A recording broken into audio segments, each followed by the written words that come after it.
Hello students, कैसे हो आप सब। उम्मीद कर रहा हूं आप लोग बहुत अच्छे होंगे और मैं अपने बारे में बता दूं, मैं भी एकदम से ठीक हूं। तो आइए, आप उधर फिट मैं इधर फिट, बात करते हैं टारगेट 2023 की। 2023 में जो आपका एग्जाम होने वाला है 12th क्लास के मेरे सैनिकों, आपकी तैयारी को मुकम्मल करने के लिए, आपको और बेहतर योद्धा बनाने के लिए ये जो वीडियो का सीरीज चल रहा है उसका ये तीसरा वीडियो है। इस वीडियो में हम लोग सॉल्यूशन चैप्टर के कुछ महत्वपूर्ण क्वेश्चन को टच करने की कोशिश करेंगे। कोशिश क्या करेंगे? करेंगे ही, डेफिनेटली करेंगे। आइए, हमने कुछ क्वेश्चन बोर्ड पर लिखा हुआ है, आइए बारी बारी से, जो काफी इंपॉर्टेंट क्वेश्चन है, एक जो ऑब्जेक्टिव क्वेश्चन है स्टूडेंट्स, उस पर कई और क्वेश्चन आते रहे हैं। आइए समझने की कोशिश करते हैं।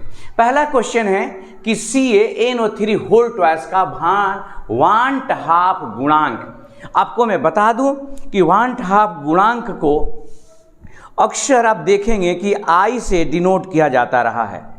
तो दोस्त याद रखिएगा, पहले इसको समझ लीजिए, इसके हिंट्स के रूप में क्या आंसर है। आंसर तो आप ऑटोमेटिक आप स्वयं लगाएंगे। देखिए, I को हम लोग 1/2 गुणांक कहते हैं। जरा समझिएगा, जो कंपाउंड आपको दिया जाएगा उसको आप तोड़ दीजिए, आयनों के रूप में तोड़ दीजिए, और आयनों के रूप में टूट करके वो जितने आयंस देगा वही 1/2 गुणांक होता है। तो अगर हम तोड़ें, यहां पर दिया हुआ है, देखिए क्या चीज,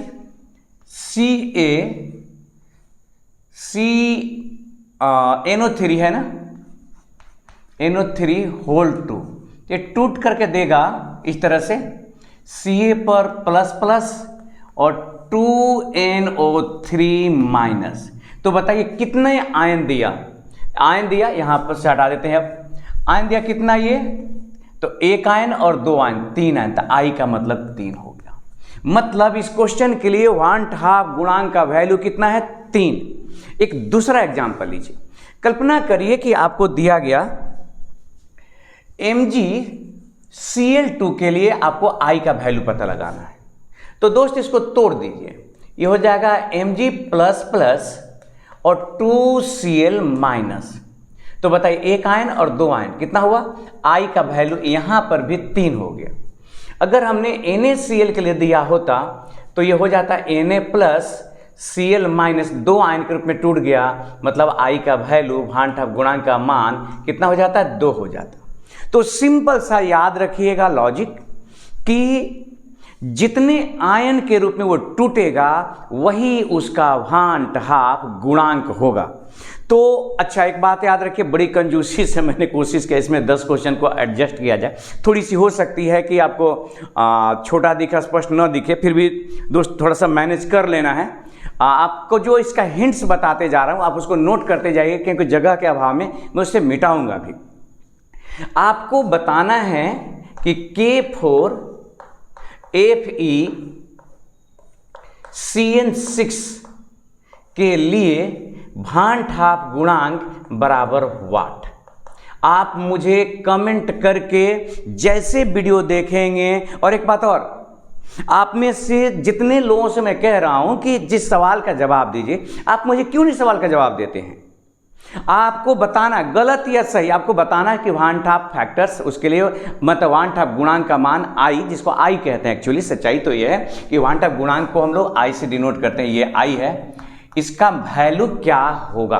आपने सुना क्लियरली? हाँ, अब रही बात तो सवाल के जवाब, यह तो तोड़ चुके हैं कब के, कहाँ है 3, इसमें 3 पे टिक लगा दीजिए। तो ये हो गया। अब आते हैं दूसरा क्वेश्चन, ताप द्वारा कौन प्रभावित नहीं होता? तो ये पहले सवाल के लिए था। अब आइए हिंट्स दूसरे सवाल के लिए देखते हैं कि ताप के द्वारा कौन प्रभावित नहीं होता। तो दोस्त याद रखिएगा, मास परसेंट, ठीक है, ppm, मास परसेंट ppm, इसके अलावा मोल अंश, जिसको मोल फ्रैक्शन कहते हैं अंग्रेजी में, क्या कहते हो इसको हिंदी में? मोल अंश, मोल प्रभाज, हिंदी में मोल अंश या मोल प्रभाज, और साथ ही साथ मोललता, मोललता।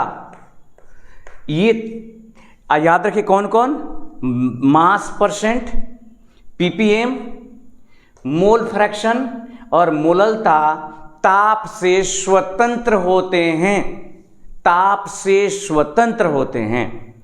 अब आपको मुझे कमेंट करके बताना है कि क्यों जो मोललता है ताप पर डिपेंड नहीं करता। तो यहां पर मैं आपको क्वेश्चन दिए जा रहा हूं कि इसका जवाब, माने आपको क्यों का जवाब चाहिए कि व्हाई मोललता जो है वो टेम्परेचर पर क्यों डिपेंड, केवल मोललता के बारे में बात करिएगा। मोललता ताप पर निर्भर नहीं करता है, क्यों? आपने क्वेश्चन सुना, फिर से रिपीट कर दूं कि लिख दूं वहां पर? चलिए लिख देते हैं, कोई बहाना नहीं चलेगा। मोललता ताप पर निर्भर नहीं करता अथवा ताप से स्वतंत्र होता है। क्यों? आप अपना क्वेश्चन बैंक उठा के जब देखिएगा बिहार बोर्ड वालों बच्चों, तो आपको दिखाई देगा कि क्वेश्चन एग्जाम का आया हुआ है। तो हम चाह रहे हैं कि इसी बहाने उसकी तैयारी आपकी चलती रहे।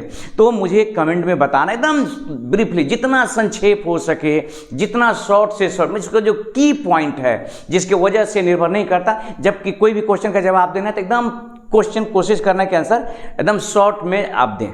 चलिए, तो ये हो गया दूसरा। अब मुझे मिटाना पड़ेगा, आप मिटा दीजिए। उसके बाद बताने जा रहे हैं कि ये तीसरा क्वेश्चन है, तो इसका आंसर कहाँ गया भाई? मोललता किधर है? आप टिक लगा लीजिए, नहीं तो आप कहेंगे कि टिक ही हमने नहीं लगाया।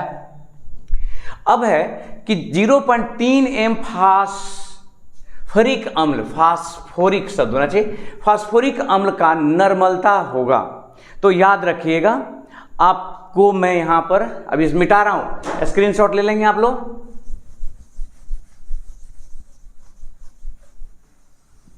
देखिए, जब भी कोई एसिड दिया जाएगा तो ये तीसरा का हिंट्स है। तीसरा क्वेश्चन, नर्मलता N बराबर मोलरता इंटू क्षारकता। अब आप कहेंगे मोलरता तो दिया रहेगा, ये क्षारकता कौन सी बात हो गई भाई? अंग्रेजी में उसको बेसिसिटी कहते, एकदम से समझ आएगा, आप घबराइए नहीं। इस तरह का कम से कम 5 से 6 क्वेश्चन हैं जो आपके एग्जाम में आए हुए हैं, 5 से 6 क्वेश्चन। इसलिए मैं चाह रहा हूं कि समझिए। देखिए, अब आपको समझना होगा कि किस कंपाउंड के लिए पूछा गया है, उसी से जवाब इसका निकलेगा। तो फास्फोरिक अम्ल है, तो फास्फोरिक अम्ल होता है, जरा देखिएगा, ये H3PO4 को फास्फोरिक एसिड बोलते हैं। जब इस फास्फोरिक एसिड का जब आप फार्मूला बनाइएगा तो देखिए जरा कैसे, फार्मूला सॉरी बोलें, इसका स्ट्रक्चर जब लिखिएगा तो होगा इस तरह से कुछ, P डबल बॉन्ड O और एक डबल बॉन्ड O पर लगे, 3 हाइड्रोजन 3 ऑक्सीजन बचा, OH और ये हो गया OH। तो जितना ये OH है ना, अब जो दिखाई दे रहा है, यही है क्षारकता। एक्चुअली इसमें से H निकल जाता है, उसको क्षारकता कहते हैं। तो बताइए यहां पर क्षारकता कितनी हुई? बोलिए, क्षारकता हो गई 3।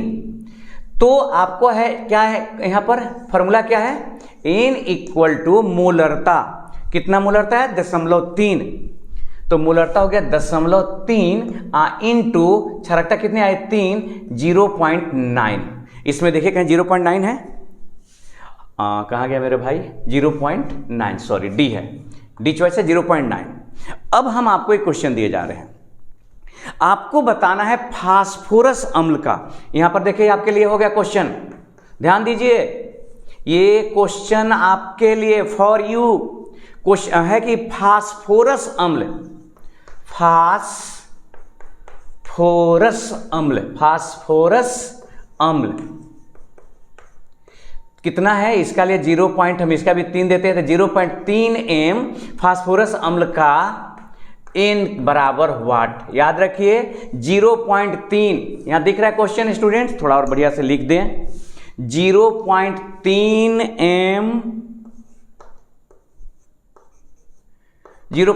m फास्फोरस अम्ल का क्षारकता बताना है आपको। 0.3 m फास्फोरस अम्ल का क्षारकता बताना है। सुना आपने? हाँ या ना? जरूर सुना होगा।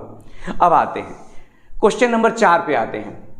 लिखा है 2 ग्राम NaOH 200 ml विलयन में घुला है तो बिलियन की मोलरता क्या होगी।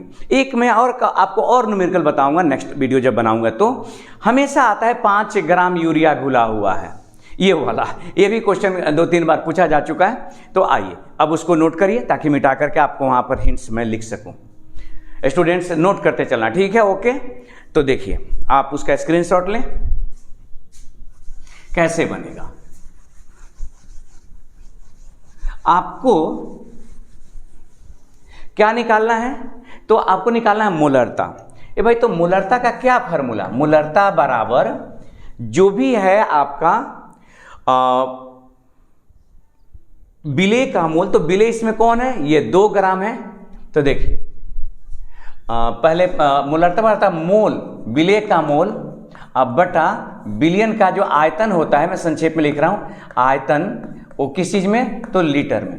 इसी फार्मूला का यूज करना है। तो विलेय मोल नहीं देके ग्राम दिया हुआ है। तो NaOH का अणु भार कितना होगा, सोडियम के लिए 23, ऑक्सीजन के लिए 16 और हाइड्रोजन के लिए कितना हो गया 40। तो मोल कितना हुआ, दिया गया भार बटा अणु भार, मतलब 2/40 मतलब 1/20 लिख दे रहा हूं।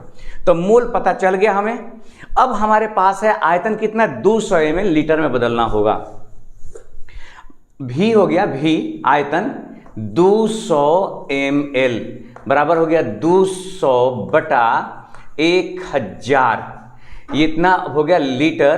तो 2 जीरो से 2 जीरो हमने काट दिया और 2 पचे 10, माने 1 बटा कितना हो गया 5।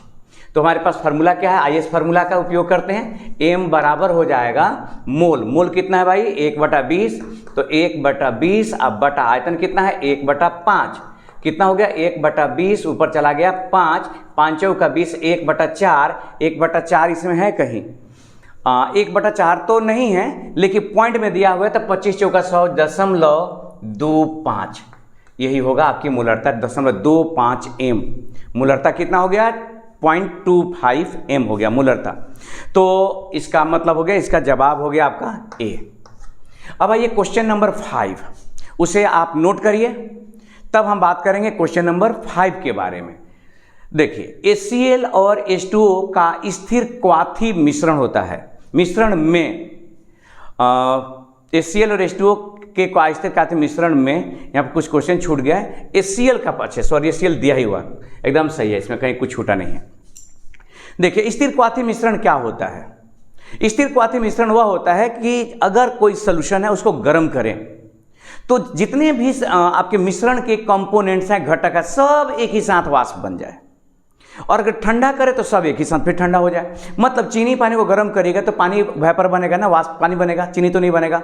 लेकिन सोचिए कि आपके पास ऐसा विलयन होता जिसमें एक ही साथ सब वाष्प बनता, तो ऐसे विलयन का नाम होता है स्थिर क्वाथी विलयन। तो क्वेश्चन दिया गया है कि HCl और H2O के स्थिर क्वाथी विलयन में HCl बताना कितना % होता है।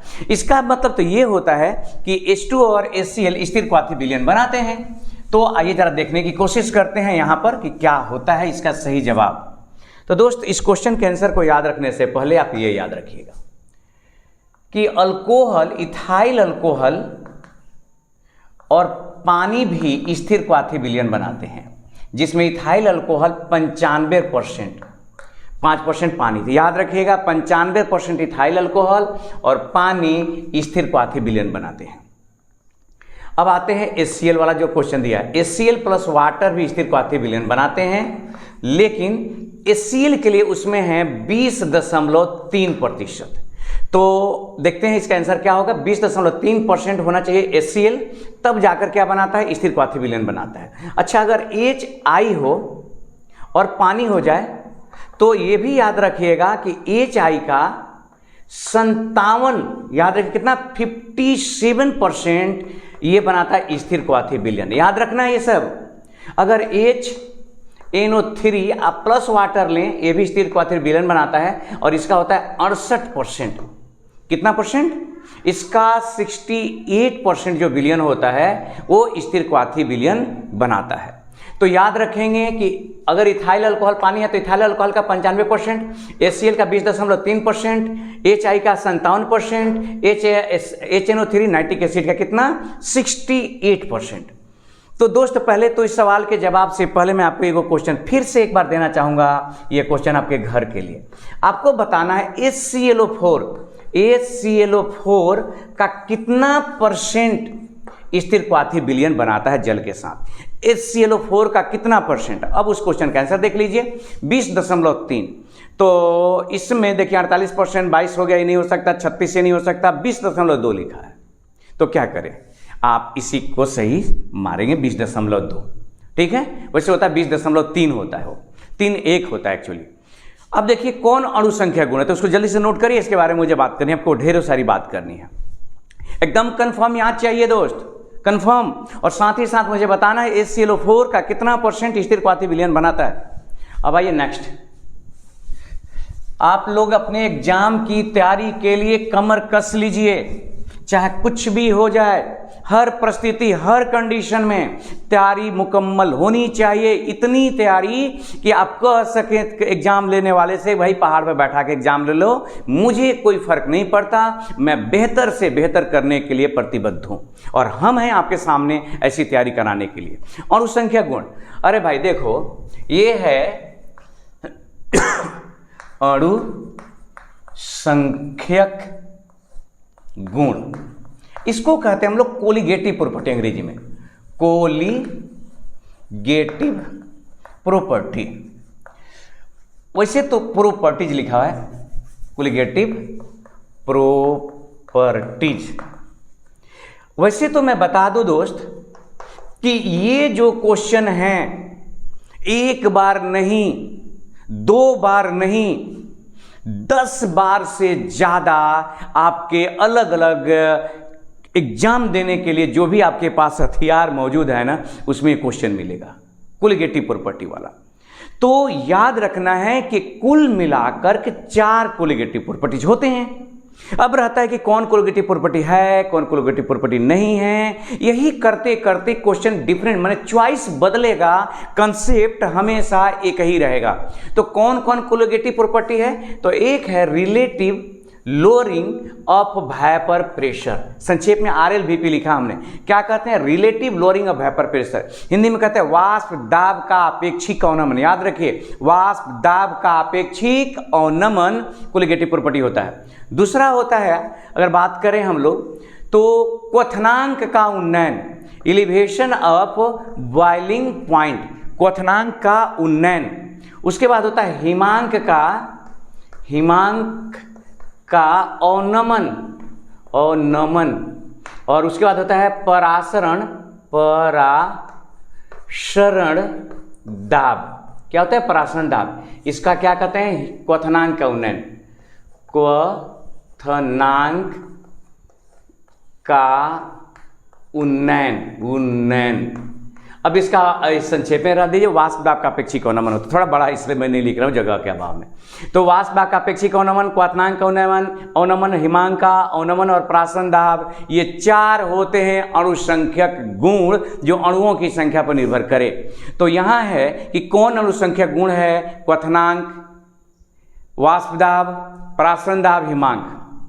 कंफ्यूजन हो रहा है ना आपको लग रहा है कि सब तो वही है। नहीं, ये क्वथनांक है, बॉइलिंग पॉइंट है, कंफ्यूजन में नहीं रहना है। क्वथनांक का उन्नयन जो है वो परासरण दाब है, वाष्प दाब नहीं। वाष्प दाब का आपेक्षिक अवनमन परासरण दाब होता है, सॉरी कोलिगेटिव प्रॉपर्टी होता है, अणु संख्या गुण होता है। ये है परासरण दाब, उसमें है परासरण दाब। हिमांक का अवनमन होता है भी नहीं है। तो इस सवाल का सही जवाब है परासरण दाब। याद रखिए, वाष्प दाब का अपेक्षिक अवनमन, क्वथनांक का उन्नयन, हिमांक का अवनमन, हिमांक का अवनमन जो होता है वो अणुसंख्यक गुण होता है, क्वथनांक का उन्नयन होता है। समझ गए, क्लियर? बोलिए यस। आप मुझे जरूर कमेंट करके बताएंगे कि आप समझ रहे हैं कि नहीं समझ रहे हैं, क्योंकि आपका कमेंट ही हमें और ज़्यादा उत्साहित करेगा कि मुझे क्या करना चाहिए आपके लिए। तो इसलिए इसमें कंजूसी न करें। बात समझ आई? अगर आपको लगता है कि कुछ बेहतर करा सकता हूं मैं, तो आप जरूर इसको लाइक कर दें, संभव हो सके तो शेयर कर दें अपने दोस्तों के पास। हाँ, मैं तो ये जरूर चाहूँगा। अब आते हैं, किसका क्वथनांक सबसे अधिक होता है? बेहतरीन क्वेश्चन दोस्त। किसका क्वथनांक अधिक होगा? सुनिए इधर क्वेश्चन क्या होगा, किसका क्वथनांक अधिक होगा, किसका हिमांक अधिक होगा, किसका वाष्प दाब का अपेक्षिक अवनमन होगा, किसका परासरण दाब अधिक होगा। अब आइए कम पर, किसका क्वथनांक कम होगा, किसका हिमांक कम होगा, हिमांक का अवनमन कम होगा। इस तरह से क्वेश्चन रहेगा आपका। तो अब देखिए मैं आपको यहां पर एक ट्रिक बता रहा हूं, बहुत ही मजेदार है। जब भी आपको दिया जाएगा कि किसका क्वथनांक किसका हिमांक ज्यादा कम होगा, तो आप जो कंपाउंड्स दिए गए हैं, ये क्या लिखा है मोलर, अगर बराबर होगा तो इस पे ध्यान देना है। आइए उसके लिए जरा देखिए ट्रिक क्या है। तो पहला क्या है, NaOH। भाई साहब NaOH को तोड़ दीजिए और I का मान पता लगाइए कि Na प्लस और OH माइनस कितने हिस्से में टूटा, तो कितने आयन बना यहाँ पर, 2। N मान लिया, आयन को हमने N कहा तो 2 आयन बना, I भी कर सकते हैं। देखिए Na प्लस 1 2 हुआ। फिर है Na2SO4, Na2SO4 ये टूटा, देखिए 2 Na है ना, तो 2Na प्लस और SO4 माइनस माइनस, इतना तो आना ही चाहिए दोस्त, ये सब तोड़ने। तो क्या हुआ, 2 Na और 1 SO4 कितना हुआ, N बराबर 3 हुआ। फिर क्या है, NH4NO3, थोड़ा सा आप लोग को स्पष्ट नहीं दिखाई दे रहा है, NH4NO3 कंजूसी में लिखा गया है। तो NH4 पर प्लस और NO3 पर माइनस, कितना हुआ, N 2 हुआ। उसके बाद क्या है, KNO3, तो KNO3 कैसे टूटेगा, बोलिए तेज में, कितना हुआ, N बराबर 2। तो याद रखिएगा, चाहे वो क्वथनांक का उन्नमन हो, क्वथनांक माने सबसे ज्यादा किसका क्वथनांक हो, किसका हिमांक हो, इन का मान निकालना है। देखिए एक और क्वेश्चन मैंने यहाँ पर लिख दिया इसीलिए ताकि आपको समझाया जा सके। इन का मान जिसका सबसे ज्यादा होगा उसी के लिए ये क्वथनांक का मान सबसे ज्यादा होगा, या हिमांक का जो अवनमन होता है वो सबसे ज्यादा होगा। तो अब देखिए यहाँ पर N का मान किसका सबसे ज्यादा है, Na2SO4 में। तो इसका सही जवाब हो गया कहाँ भाई, Na2SO4B। मैं उम्मीद करता हूं दोस्त कि थोड़ा आप समझौता करेंगे, स्पष्ट नहीं दिख रहा होगा लेकिन फिर भी। अब आते हैं क्वेश्चन नंबर 8, निम्न में से कौन सा समीकरण परासरण दाब का है। तो याद करिए इसी में से जो कोलिगेटिव प्रॉपर्टी है, अणु संख्या गुण, 4 में से वो परासरण दाब है ना। तो परासरण दाब को, इसको मिटा रहा हूं, आप समझ लीजिए कैसे तोड़ा गया था। परासरण दाब को पाई से डिनोट करते हैं और पाई बराबर फॉर्मूला होता है CRT। C को N/V के रूप में लिख देते हैं तो पाई बराबर NRT हो जाता है। बता दें आपको, ये N/V हो जाता है, N मोल बटा V RT। तो इस तरह से पाई भी बराबर NRT हो जाता है। ये PV बराबर NRT आदर्श गैस का जो समीकरण होता है वो उसी तरह से हो, देखिए पाई भी हुआ, सॉरी PV बोल रहे हैं, ये पाई भी बराबर NRT हो गया। ये जस्ट लाइक कैसा हो गया, तो PV बराबर NRT आदर्श गैस के समीकरण की तरह हो गया। अब देखिए पाई बराबर CRT नाम का एक फॉर्मूला होता है परासरण दाब का, इसमें कहाँ है, तो दुर्भाग्य से, इसको मैं दुर्भाग्य ही कहूँगा क्योंकि जिस NCERT किताब को आधार बनाकर देश भर के सिलेबस लिखे जाते हैं उसमें परासरण दाब को पाई से डिनोट किया गया है। दुर्भाग्य से यहाँ पाई के जगह पर P लिखा हुआ है। ये आपको बिहार बोर्ड है भाई, या जो भी थोड़े से बोर्ड होते हैं ना इस तरह के स्टेट बोर्ड, वहाँ पर थोड़ा सी इस तरह की गलतियाँ होती हैं। तो ये जो है पाई बराबर, देखिए ये मान लीजिए पाई मान ले तो पाई बराबर CRT, पहला वाला है ना। तो इस तरह से पाई बराबर, ये है ना पैर में फंस जा रहा है ये माई का तार, तो क्या हो गया, ये पाई बराबर CRT, एक्चुअली ये पाई होना चाहिए, तो पाई बराबर CRT हो जाता और इस तरह से जवाब हो जाता। तो इसका सही जवाब क्या हो गया ये, तो याद रखिएगा वो फॉर्मूला, उस पर सवाल भी आगे इसी चैप्टर में आपसे सवाल बनवा करके हम दिखाएंगे, ऑब्जेक्टिव में सवाल आए हुए हैं। अब एक बार फिर से देखिए किसके हिमांक का अनुमान अधिक होगा। हम चाहते हैं कि आप बिना आंसर देखे अभी आगे, अब वीडियो को पॉज करिए, पॉज कर दिया आपने, इसका आंसर बताइए, ठीक है, आंसर देख लिया आपने, बना लिया। अब करते हैं, मैं बना के देख रहा हूं, आप देखिए आपसे मैच कर रहा है कि नहीं। आप मैच करा के देखिए कि आपका आंसर जो आपने टिक लगाया है वही है कि नहीं। पहला है K2SO4, K2SO4 तोड़ के देखो दोस्त, ये टूटा 2K plus SO4 minus minus, माने N कितना है, या भांटा गुणांक I कह सकते हैं। N बराबर कितना हो गया 3, क्यों, 2 K और 1 SO4, चलिए ठीक है। उसके बाद है NaCl, NaCl तभी तोड़े थे, एगो Na प्लस और एगो Cl माइनस। N बराबर कितना हुआ 2। यूरिया, अब देखो यूरिया का सूत्र होता है NH2CO NH2 और ये नहीं टूटेगा, इसका मतलब N बराबर इसके लिए 1 रह गया। ग्लूकोज C6H12O6 ये भी नहीं टूटेगा, इसके लिए N का वैल्यू 1। तो जिसका N का मान ज़्यादा होगा वो जवाब होगा मेरा नहीं, आपका जवाब होगा। एक्चुअली एग्जाम आपको देना है। तो ये बताइए कौन सा जवाब हुआ। अब मुझे बताइए कि आपने सही बनाया था या नहीं बनाया था। तो इस तरह से आप देख रहे हैं कि इसका सही जवाब हो गया ये। अब आइए, ऊंची पहाड़ की चोटी पर, जो पहाड़ की ऊंची चोटी होती है पर जल का क्वथनांक, वहां जल जल्दी उबल जाता है। पहाड़ के शिखर पर किसी ऊंचे जगहों पे जो पानी होता है वो जल्दी उबलता है। सवाल है क्यों उबलता है। तो उसके पीछे मैं आपको बता रहा हूं लॉजिक ये है, जो क्वथनांक होता है ना दोस्तों, क्वथनांक प्रेशर पर डिपेंड करता है, वायुमंडलीय दाब पर। तो वायुमंडलीय दाब का मान जितना ज्यादा होगा क्वथनांक उतना ही ज्यादा होगा। अगर वायुमंडलीय दाब कम होगा तो क्वथनांक और कम होगा। फिर से सुनिए, वायुमंडलीय दाब जितना ज्यादा होगा क्वथनांक उतना ही ज्यादा होगा, और वायुमंडलीय दाब कम होगा तो क्वथनांक कम होगा। तो पहाड़ की चोटियों जब आप जाते हैं ऊपर की तरफ तो वायुमंडल का प्रेशर ज्यादा है कि कम है, कम है, और कम होने के कारण उसका क्वथनांक क्या हो जाता है, कम हो जाता है। तो इसका मतलब इसका सही जवाब क्या है, वायुमंडलीय दाब कम होता है। माने वायुमंडलीय दाब कम होने के कारण ऊंची शिखरों पे क्या होता है, तो जल जो है जल्दी उबलता है। इसी से रिलेटेड एक क्वेश्चन आता रहा है, बहुत फेमस क्वेश्चन है कि पठारी क्षेत्रों में ऊंचे जो समतल से जो ऊंचाई पर हैं वहां पर जो है ना खाना पकाना थोड़ा कठिन होता है। क्यों कठिन होता है, ये क्वेश्चन आता रहा है। फिर एक और क्वेश्चन रहा है कि जो पठारी क्षेत्र में जो लोग रहते हैं उन्हें मतलब वो शारीरिक रूप से कमजोर होते हैं और स्पष्ट थिंकिंग की भी पावर उनमें नहीं होती है। ऐसा क्यों होता है। अब कोई पहाड़ी क्षेत्र में रहता भाई तो ये मत समझ लेना कि मैं शिकायत कर रहा हूं आपकी, नहीं, ये हम लोग के सिलेबस में दिया गया है। एक्चुअली ये थ्योरेटिकली ये बात है कि जो समतल से ज़्यादा ऊंचाई पर रहेगा वो फिजिकली थोड़ा कमजोर होगा और मेंटली भी उतना ज़्यादा स्ट्रांग नहीं हो पाएगा। तो ऐसा क्यों होता है, इस सवाल के जवाब भी आप देने की कोशिश करिएगा।